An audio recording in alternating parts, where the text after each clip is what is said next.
Zefania ichokome klen kuku. Wie moni Yehowa ke Zefania wie bemleni amon bi yosia yo Yuda manchelene. Zefania kush bile enindi Gedalia manche Hezekia bi Amaria bile. Keje kuku niji enyo ke ashina agbe. Yehowa Kojomɔ bile. Yehowa ke ake. Mi bakpata di bi fe ahiɛkpãtãmɔ leno. Mi bakpata bomo ke kulu hi. Mi bakpata lo ofoji kenshon lo ife ahie. Mi bakpata yiwa lo ahie. Mi baple ne gbeme ehekpãtãmɔ leno. Mi Yehowa mi ke. Mi bakbla gbeme ni yo Yerusalɛm ke Yuda ehekpãtãmɔ leno le fe atoe. Mi bafamba jamo shishife ehekpãtãmɔ neno. Ni akai wule me ni somo je mawaji ne don. Mi bakpata me fe ni ko ke ya twin. Aitea ame aja hunu ke nyonchere ke ngulami ye jele ahi. Mi bakpata me huni koto Yehowa le. Ni ameka le kita ake ame ba yele anokwa. Si ame ke je mawa molek gbe ile ka kita ahi. Mi bakpata me fe ni ekpali. Ni ame ja Yehowa le don le ahi. Ni jime ni tao mi Yehowa le. Ni sebe. Alo ame bi mi ni don le. Na Yehowa bile sheta. No hewɔ le nye fia din ye ehia. Yehowa esha afolele eto. Ni echu emeini ekpele ahi. Yehowa ke ake. Bini mi ba plene meile. Mi ba gblaman lu meile. Ke manche bi hinle. Ke me fe ni fio manse bi akusum le atoe. Na kan bile no le. Mi ba gbla me fe ni ja. Tamo won jalo ejale. Ke me huni chon yi wale. Ke shishu mono ameke na ni amewo. Ame nucho me awe. Ame obombo le atoe. Yehowa ke ake. Na kan bile no le. Aba anu ya fohe ke baje. Lo agbole na ye Yerusalɛm. Ya ba wolele ye manle akucho hele mi. Ni gongbo ile ayite amba ashimo. Nye manle jona bi. Nye wayara nye fu akeji nye nugbe moene. Eja ake akpãtãmɔ ye lo ele fe ahi. Ni aple ni me ni yo. Duete ejrale. Na kainbele mike kaneba akpa Yerusalɛm manle mi. Ni mi bagbla emini me ni ametui enyo amemni. Ni ameheo amehi ameyole atoe. Noji me ni keo amehi ake. Yehowa efe ekpakpa. Ni esha efe efonhule. Abaha amejrayeli ni bi. Ni ameshia ehu ba achongo amanfo. Ame ama mochuine. Si amewomli. Ni ame afe wine tromi. Si amenu amemni wine le eko. Yehowa gbiwulu le ebenketa. Ebano bile ba jo na akpa. Eja ke nakan bile kakan lo etete ba afo wa. Nakan bile mlifu kama ne hunu gbini. Ni fitemo ke ni ahiɛkpãtãmɔ gbini. Dumba awo ni jemba fekpi. Atatuke oblotu kabiti hu gbini. Bile tetremante ba gbe. Ni aba bo sheketu amaji. Ni atratrai gbogbo awo amehele ke moji ni kolole hu. Yehowa ke ake. Mi ba haugbeme. Ni ameba nye tamoshulafu. Ake ni amegbo Yehowa no toile. Ashu amelashi tamono. Ni amegbo yile aachon tamowamu. Na kan Yehowa mnifu bile lole. Gbeme ajuete ikeshika fe nye ameyuwala ahire. Emnifu nije awungayele mnile na lale na waleba kpãtãjele fe hi. Eja ke truka. Ni eple ne shikpon le no gbeme fe. Hallelujah. Zefania icho enyo. Klen kukuji ete. Hesɛɛjee ehia. Ao mani hegbele to edwa. Nye bua anyehina. Nye susu anyehe. Dani abamli ake akpala nyeke ya tamoko oyo tra tutu. Dani Yehowa mnifuni na wale abanyenu. Dani ashe Yehowa mnifu bile. Nyeshikpon le no hishibalo efe ni fio Yehowa sumonani. Nyetawa Yehowa segbe. Nyetawa jale segbe. Ni nyetawa hishiba segbe. Ni yekule ango nyate Yehowa mnifubileno. Keye kuku niji edwe. Ke hashina agbe. Israel hewɔ maji le ahiɛkpãtãmɔ. Abaashi Gaza man le afoshi. Ni Ashkelon baacho amanfo. Abaashwe Ashdod man bi le shwanefintin. Ni abaafa Ekron bi le hu ke ameshishifen. Bo hanye. Nyenshona bi. Bo Kereti bi aman. Canaan Filisti bi ashikpon. Yehowa ebubufo. Ni mi bakpata ohie. Bo ni ehwen omokomokudon. Ni bo nshonania. Obaacho shikpon ke enokoloi alehei ke to kwaloi asesei ke toi atwin keke. Nshona shikpon le baacho yudabi ni eshelano. Jen amebaale amekoloi ye. Ni Ashkelon man le shiain le baacho koloi le awohei. Ejake Yehowa amenyumole musun. Baacho le ye amehi.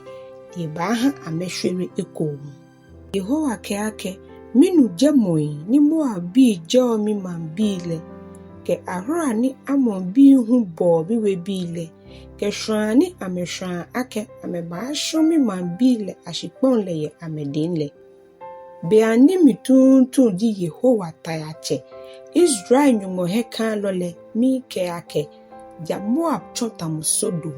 Ni amon bile hu chotamu Gomora. Ameshikpon le baacho ngobui ashikpon ke amanfu ke anano. Ni sansro ba chaye enu. Mi mambi ni aashwele ahamo abile ke amo bile huani. Ni ameango ameshikpon jinle. Ende ake agbelamo abile ke amo bile atoi ye ameyeno ni amewole hiwo. Ejake amebo Yehowa taachele wibile ara. Amebaashe Yehowa gbeye na akpa. Yehowa ba shwe shikpon le no jema wajinfe ahiashi. Ni kekele majinfe ba ja Yehowa ye amete mofe modie nche shikpon no.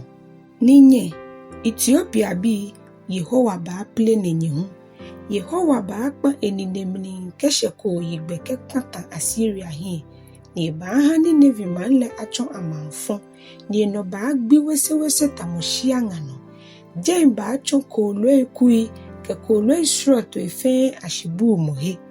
Akpa nga ikeshade bua ike twin koile amni ba fe ameshile hei. Patui ba bolo ye sanfejin le ana. Ni kwa la bite ba bolo ye shina akpoku ile ana. Ejake shia ile fe ewule ewowo emli. Na manle ni emiflile ni esusu ake eyeshweshwe ni ndo hewole. Eke ehi ake mijimi ni mimi sele moko bele tete ni echo amanfu ke koloi kakawia ashinle hene mofe moni acho ehi kehole ahoso icho ni ehi ajo ehi. Hallelujah. Zephaniah icho eten keye klen kuku ke ashikuku ni jinyumake eten. Yerusalem hi esha ke eheremɔ. O ha Yerusalem mani yiwa. Mani le dienche ebule ehe. Ebo mokomoko wie moto ile. Ekne chose mo. Eke hihe fon Yehowa nole. Echi ebenke enumole. Emini lumo ile jata ini huoni. Emini kojolo ile hun tuna jin homo woloi. Nishi ni koni di achere. Emini gbalo ele yin flefle cheme ke kutonto fo isonuni. Ni emini sofo ele ebule ni New York konkon. Ya mecho ni momlale hie amebushi. Yehowa moni yo amete ye manle mlele no ni jape efio. Efe no koni eja. Da lebile efio no ni jaye manle hie. Lebi kokra be ni efon jale ni fiemu. Shi no shafe lo ele ahegbele to eja. Yehowa ke ake mikpata maji ahie dan mikumu ametabilo ataswile mishueshi ni ameblohui amni kamoshi efoji ni mukubuku ho yemni afite amemajinle boni mokomoko bemli ni mokomoko ehin amemli don mikeake anokwa eshe migbeyi ni ekpele mi chose mole ni ekun ehia efon mi mlai ni mi wolele ekomu sife sele baba omo ni amefe ni bi gboyin jino Yehowa keake no hewole nyeko amigbe ke ashibino ni mateshima yoda se mashije majinle ejaake mitomi yake mabu amajinle ana ni mabu amanchemehu ana kekpe koni amesa mimnifu ke mimnila ni na wale na amekwe ejaake mike miwunga yelile mnifu lale bakpata je mufe hi na kanbele mi ba chake majinle adan wiemo koni ame wiemo hiache ni amefe kwa amebaja mi Yehowa ke wiemo ni hiche mi jaloe ni jimi mei ni agbe ashwale ashwe baja kush faile ase ni anton ameke afolei Abraham akangbile nole nyi egbondon ye ni bi ni nyefefe ye kechemi hi atuale ahi ejaake maji intenfe lo ni wo amehi no fe ye nyeten ni nyewo nyehi no don ye mi gon kronkron le no ejaake mi ba shigbemei obulefoi ke humi pe ye nyeten amebata aboba he ye Yehowa gbaimi amemei ni ba ahwe ye Israel amefe no fonle amemalele mo shishu mo wiemo ko ejen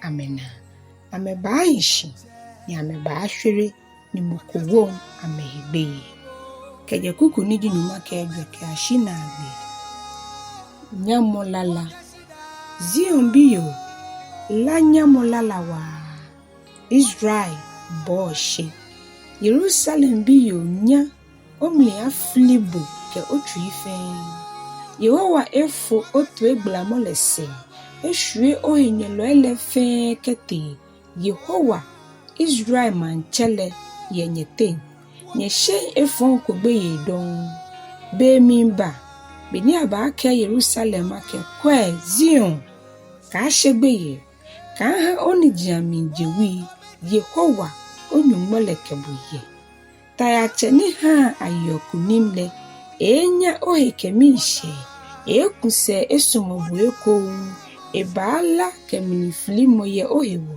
tamwala ye gbidro nole Yehowa keake meba wo amanehunu kejono koni ohie akashweshi ye ndohewo bele mimba mike meini hawo bolefe aye mahere meife ni choshin aywa ni makpala meini ashwele kebashia eko maha amehegbelele achohe sole ni ameanagbe yeshipoji fe ano na kanbele mikenye babashia bemli ni mibabu anye nale maha nyegbe ahehe ya bakafunye yeshipole no maji fe ano ni maha nyeshure ekon yenye dienche nye hime Yehowa wiemone hallelujah.